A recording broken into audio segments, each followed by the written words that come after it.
Welcome to the Paradigm Shift on 4ZZZ 102.1, where we challenge the assumptions of our current society to resist depression and investigate alternative ways of living for a world based on justice, solidarity and sustainability.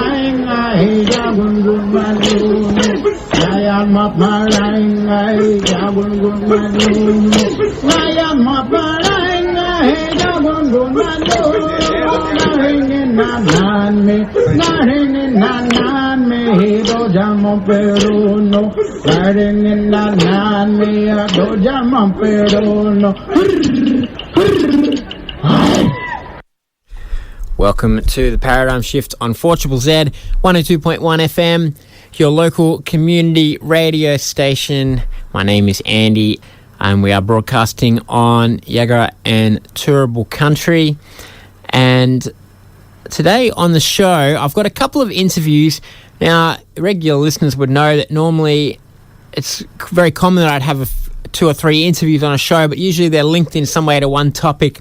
This time, they're not really in any way, except for they're both people, ordinary people who are doing their best to make a better world. And in both cases here, trying to bring a bit of hope back where a lot of people might have written it off and assumed that there was no hope. And so that's a good theme. I'm into that, a bit of light in the darkness. And so we'll run with that, I think. The interviews that I have, one is with Matt Singleton from the Odonata Foundation, who have brought back from the brink of extinction on the mainland the eastern barred bandicoot, a small marsupial which had long been assumed extinct, but Odonata has slowly been breeding in captivity, this species, and it's been quite an effort. It required a bit of trial and error and working out how to breed genetic resilience into them, as you'll hear, but they are back now in a couple of locations in the wild, and earlier this month were released onto Phillip Island, where they're hoping, because there's no foxes and cats. Well, there's probably cats actually on Phillip Island in people's yards, but I think less feral cats and no foxes. And so they're hoping the eastern barred bandicoot can thrive there. And so it's a really good news story. We are, of course, although it's easy to forget it now, the news is always full of other things, but we are in the middle of what has been described as the sixth mass extinction event in the history of the Earth. The early five were due to, atmospheric changes beyond anything that we could comprehend or replicate, but the sixth one is very much caused by human activity, both the clearing of habitat, the hunting of animals or other ways of getting rid of animals, and now, the conditions caused by human-caused climate change. But it is possible for humans to be a part of stopping other species from going extinct rather than causing other species to go extinct. And so that's what Odonata Foundation are doing, and it's great to hear about it. So we'll hear from Matt Singleton about that. And then after that, we will hear from Erica Lloyd-Smith, who is a local Brisbane woman who has been doing something quite remarkable, which is a kind of one-person operation to bring hope to a lot of refugees who are stranded in Indonesia. They came there, many from Afghanistan or Iran, hoping to get to a third country where they would be able to live a more thriving life, survive, and they never made it anywhere. They're still in Indonesia, and Erica, she's been over there, she's been talking to these people, she's been trying to provide help, and she's starting a group in Brisbane called the Forgotten Refugees Support Group, supporting these people who are stuck in a situation with no kind of end in sight. And so another person bringing hope to where it might have been considered lost. And so good to hear these stories of ordinary people who have decided that it's possible, to do something more to make the world a little bit better than it is. And I think so often the media just focuses on, the actions of certain people who are assumed to be important, and their actions occasionally for good, more often for bad, and we don't hear the stories of just ordinary people in their lives trying to figure out how they can make a change. And so that's why media like 4ZZZ is so important, and that's what we try to bring you on the Paradigm Shift each week. And so let's start off by hearing from Matt from the Odonata Foundation. My name's Matt Singleton. I'm the Chief Operating Officer at Odonata Foundation. We're an environmental not-for-profit based in Victoria, but operate across New South Wales and southwest Western Australia as well. Yes, well, I guess before we go further, do you want to explain a bit more about what the Odonata Foundation does? Yeah, absolutely. The Odonata Foundation mission can be summed up in a pretty simple phrase, which is we save species. So we really focus in on the recovery of threatened species and then effectively trying to understand what that does to drive function in ecosystems and landscapes. So really looking at, key species, particularly ecosystem engineer species. Australia has the worst mammal extinction rate on the planet, and a lot of these mammals that we're losing are known as critical weight range mammals. So, relatively small creatures which are really susceptible to cat and fox predation.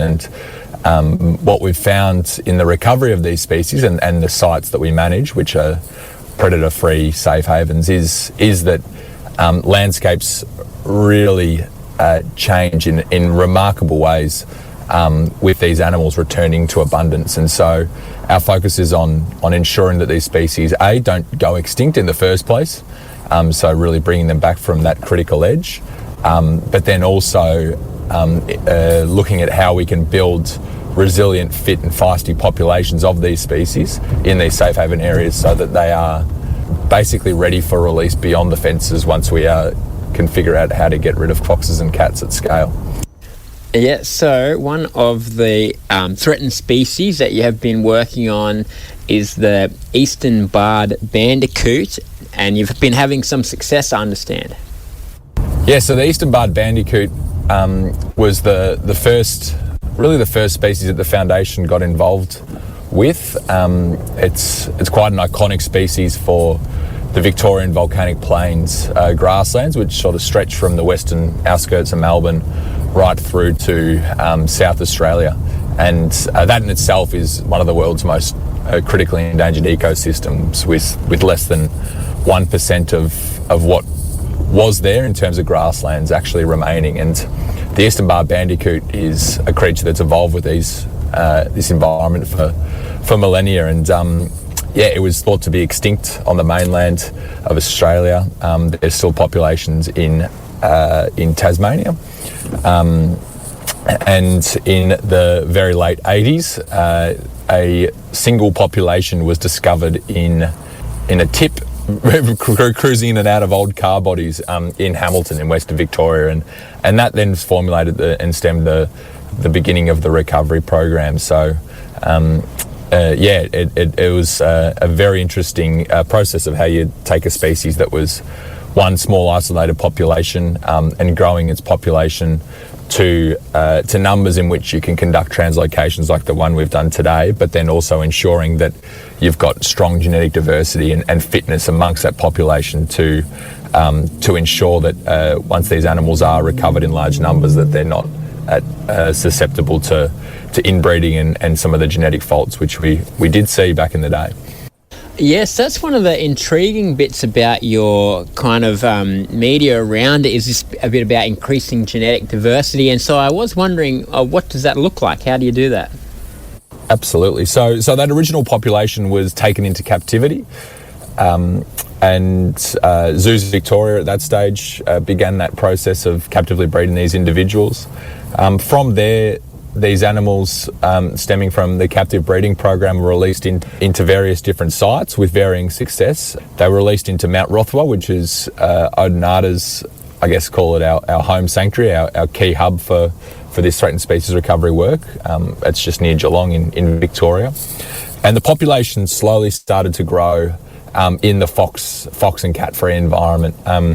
But what we did start to notice was that there were certain genetic faults occurring within this population, and mainly the key telltale was an undershot jaw, which was breaking when the animals were digging for and foraging in their sort of nightly activities. So this sort of indicated that something needed to change, and so the Eastern Barred Bandicoot Recovery Team, which is sort of the collective group of organisations and individuals who have really stewarded the recovery of this species over the last 30 years, came up with a strategy to look at effectively crossbreeding these remaining mainland individuals with individuals from Tasmania, which had been separated for the amount of time that Tasmania has been separated from the mainland of Australia. So there was a fair bit of divergence, and that enabled genetic diversity to be really reinstated within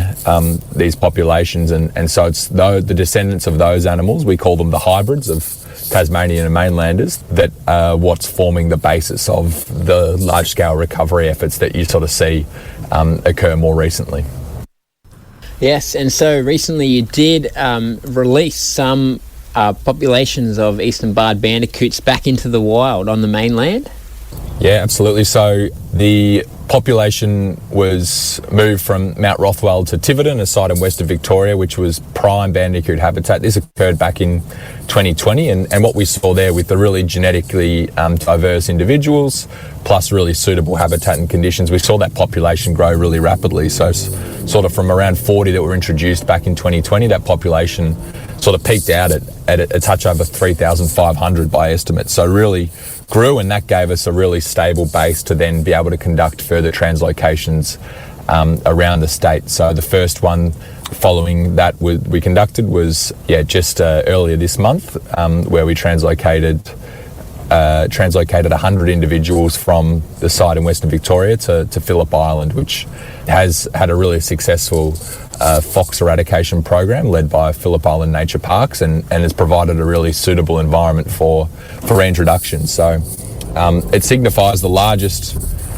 translocation of the species to date, and certainly sets a really strong precedent for how you build numbers moving forward and look at setting up these populations right around the state. So that's sort of the next body of work for the recovery team over the next 3 years, is to conduct further translocations like the one we've just done to various locations around Victoria. So the Eastern Barred Bandicoot does have a future in the wild, it seems. I assume it's a somewhat precarious one, but I guess what are the things that will allow the bandicoot to get back to thriving? Yeah, absolutely. It's certainly not out of the woods yet, that's for sure. Having various different locations where the bandicoot can persist will be really important for some of, I guess, the diversification of populations. So right now the population is at risk because if a large climatic event, fire, flood, something went through a site like Tiverton where a bulk of the population is housed, that would really place the species at risk. So over these next 3 years, it's really critical to get these hybrid individuals around to various different locations and build up their populations in those. And that really gives us a good basis for security against the risk of extinction, basically.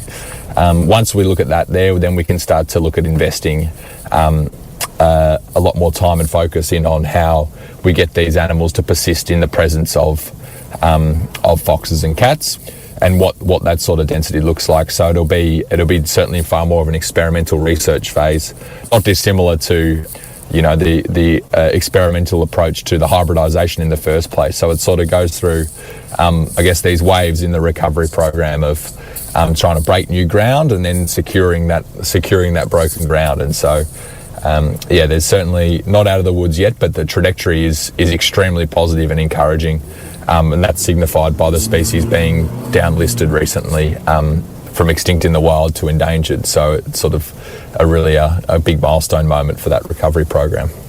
Yes, well done. And just in terms of numbers, like you said, it was a group of 40 or something that came from the tip at Hamilton, and how many are there now?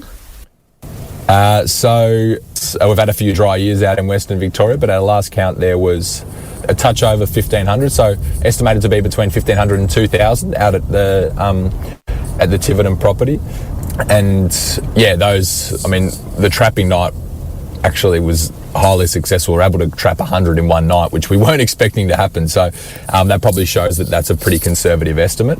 We expect that population at Phillip Island to grow from 100 very quickly. These animals, in the absence of foxes and cats and in good habitat, they do breed like rabbits. They breed very, very consistently and rapidly. So each time we set up a new population, we expect it to grow fairly quickly and fairly considerably. And if people are interested in finding out more about the program or other things that Odonata does, how can they do that? Yeah, so we have a lot of information and updates on our website and socials if people look up Odonata Foundation. People can also look up the Eastern Barred Bandicoot Recovery Team just on Google, and there's some resources available online there that provide a really great overview of the long-term history of the program, right back from the 80s through to the present as well, and all the different components to recovery that were trialled across the years as well. So they're probably the two key things to look at to find out more information. All right, thanks very much, Matt, for chatting with us today. No worries. Thanks, Andy. We were speaking with Matt Singleton from the Odonata Foundation. They have been bringing back from the brink the Eastern Barred Bandicoot, which is just such a great story, and I loved having that chat and seeing stories like that. It's just I guess there's so much bad news in the world and so much assumption that, people are powerless in the face of kind of big forces beyond our control. But, there's some people just starting small with one species, trying to stop it from going extinct, and they do have other projects with other species as well. And so it's worth checking out what they do, the Odonata Foundation, and giving them your whatever support that you can.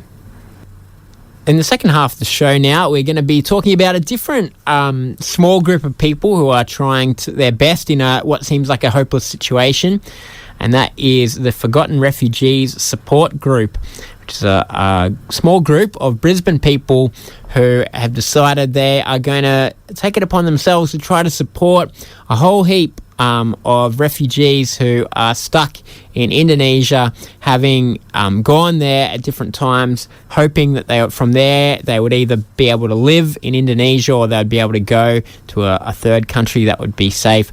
And it hasn't worked out that way, and nothing seems imminently about to change that makes it easier for them to get somewhere else. Certainly in Australia, our political rhetoric about foreigners and how welcome they are, it seems to be going in the wrong direction in terms of whether we would welcome these people who are in our neighbouring country and need somewhere to go. But some Australians are doing it anyway, not waiting for the government, and Erica is one of those people. And so I did have a chat with her, and over the next 10 minutes or so you'll hear more from Erica about what it's all about. So, Erica, you are doing a project called Forgotten Refugees. To start off with, can you tell us who are the Forgotten Refugees that it's about? Yes, the Forgotten Refugees are refugees in Indonesia that the Australian government would like us all to forget about. What are they doing in Indonesia? How did they get there? The longest term group, the group who've been there the longest, are from Afghanistan, mostly Hazaras. So altogether there's about 12,000 refugees there. 5,000 are long-term from Afghanistan. How did they get there? They fled. Many as the Americans were pulling out in 2014, which most people don't know. The Taliban were coming back, and so the Taliban were going around to villages, pulling men out and killing them. Hazara men. Why Hazara men? They were the majority, but they have been so persecuted, they've become a lot smaller group because of their religion. They are Shia, whereas the Taliban are Sunni, and they have their culture is a bit different, and they also look a bit different, which is very unfortunate because they can be distinguished just by looks and killed. They love education, so people I know were heads of schools, changing things for the better under the democratic government. Like girls being introduced to school and so forth, but then they were targeted by the Taliban. And so there's 12,000 people, you said 5,000 altogether. Hazara. Long term. Did all of them come trying to get to Australia? Not necessarily, no. Some would have thought maybe we can still get on a boat, but the boats had been stopped. But Indonesia's safer than going to Pakistan or Iran because the Taliban has long arms and they can easily go into Pakistan and kill people there. And in fact, Pakistani Hazaras also fled to Indonesia because there were a couple of sort of mass attacks on people, on Hazaras in Pakistan. So Indonesia was a safer place to go then to a third country. Yeah. And so the third country, for many of them, they would have hoped it was Australia, did they? They would have hoped it was Australia, but as part of the sovereign borders, the crackdown, the turn the boats back, the Australian government did what would seem a good thing in a way. They poured a lot of money in, but it was to hold people there. So they poured money in to keep all these people in Indonesia, and there were no places in Australia for many years. No one was taken from Indonesia to Australia. This year and last year, only 250 people. And this is with no America, because America's shut. And Canada's been very generous, always been very generous, but they are sort of exhausted. So they've shut their programs except for a small number. So these people are stuck, and I know quite a few, and they don't know if and when they'll ever move. And it's very hard to find out, any official information, like on numbers, for example. Even my MP couldn't find that. I got that through Geneva. So what's the situation for them there? Are they still hoping to get to a third country? Are they making a life for themselves in Indonesia? Yes and no. The long-term Hazara people, the majority are in IOM accommodation with a small allowance from Australia. Okay. They're making the best life they can, but many of them have families, so they fled. The men fled, left leaving their wives and children behind, thinking that they could work in Indonesia and then their families would join them and then move to a third country. But you can't work in Indonesia. So they are just incredibly sad because it's been, 10 years, 11, 12, 14. I've got one man who's 14 years been gone without seeing their families. But they do keep in touch by phone. But, yeah, it's really, really difficult. So at the moment, people are still hoping that the Australian government would do two things. One is lift the cut-off date that Scott Morrison set for July 2014. If you come after that date, you cannot come to Australia. UNHCR cannot send you to be even amongst the 250 that come.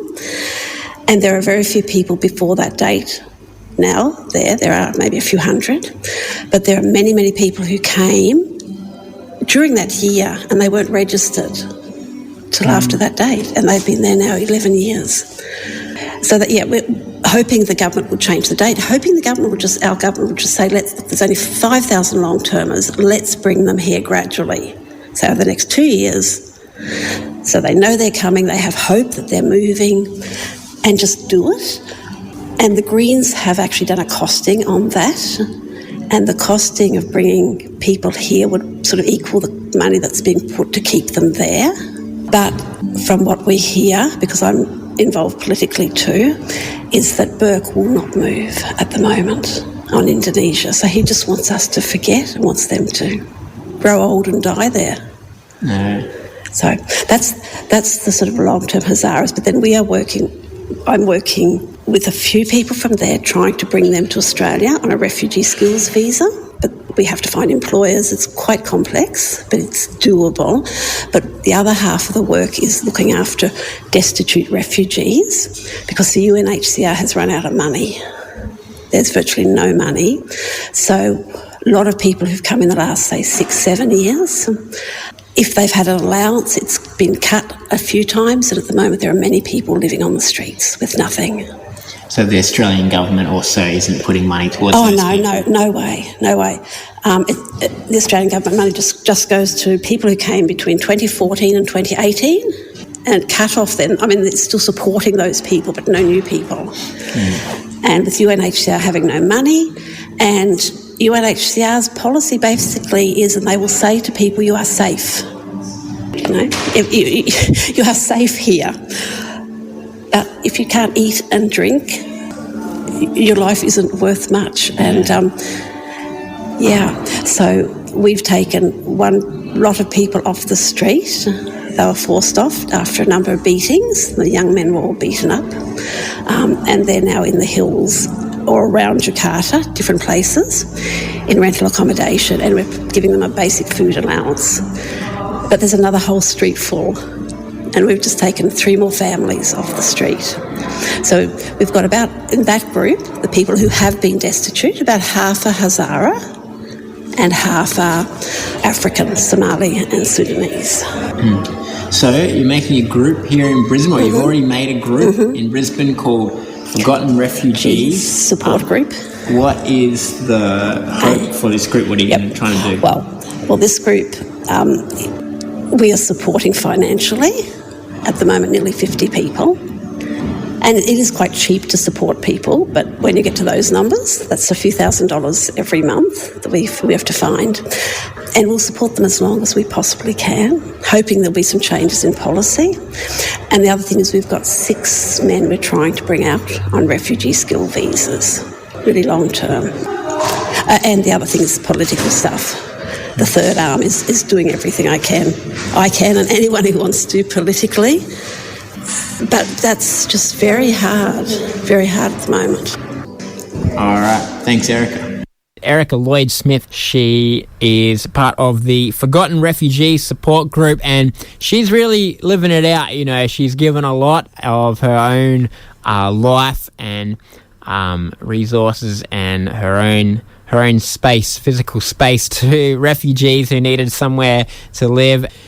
And I'll see you next week.